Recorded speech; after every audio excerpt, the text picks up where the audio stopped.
উর্মিলা, কি ব্যাপার, কি খাচ্ছ তুমি? পোলাও আর চিকেন কষা। বাহ বাহ, পোলাও চিকেন কষা, হঠাৎ কি ব্যাপার? অনুষ্ঠান ছিল নাকি কোনো? অনুষ্ঠান অনেকদিন নিয়ে তো বাড়িতে বসে ভাত খাচ্ছি, তো ভাবলাম যে একটু আলাদা কিছু ট্রাই করি। ওই জন্য আমি চলে এসেছি সোদপুর উপমা কিচেন অ্যান্ড ক্যাটারার ওহো, এই দিদির কাছে।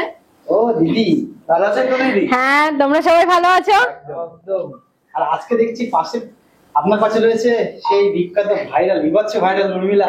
কি হচ্ছে ভাইরা? কেমন লাগছে উর্মিলা দি খাবারটা? অবশ্যই খুব ভালো লাগছে। আর মানে পোলাও তো সবসময় ভালো লাগে, সাথে চিকেন কষার রান্নাটাও খুব সুন্দর হয়েছে, পুরো বাড়ির মতো বলবো। তো সবকিছু মিলিয়ে খুব ভালোই হয়েছে। আচ্ছা দিদি, এটা কি আপনার কিচেনে? হ্যাঁ, এটা অবশ্যই আমার কিচেন, আমার নিজের হাতে রান্না করা। প্রাইস কি দিদি এটা? 99, ও 2 পিস চিকেন দিয়ে বাসন্তী পোলাও 99, 99। জমে ক্ষীর। একদম। এবার উর্মিলা বলুক।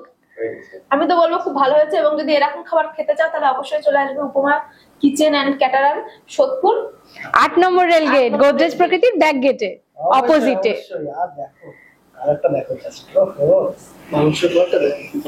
তোমরা এভাবে লোক দিও না। আচ্ছা উর্মিলা খাচ্ছে বলে, চলো চলো খাচ্ছি চলো, তো, আমার একটা বাড়িতে। বাইট এনজয় করো, চলো একটা বাইট না দিই। আচ্ছা একটু মাখামাখি বাইট, হ্যাঁ।